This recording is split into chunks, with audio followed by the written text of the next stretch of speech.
Welcome to Itmaster.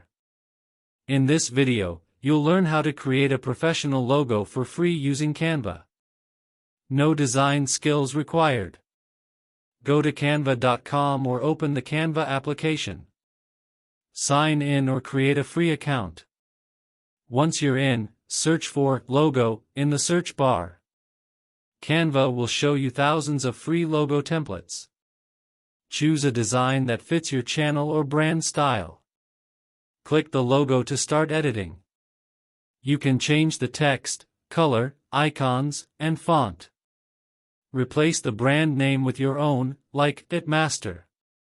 Once you're satisfied, click Share on the top right, then download as PNG with transparent background. Now you can use this logo in your YouTube videos, intro screens, banners, or your website. It gives your brand a professional touch. Thanks for watching.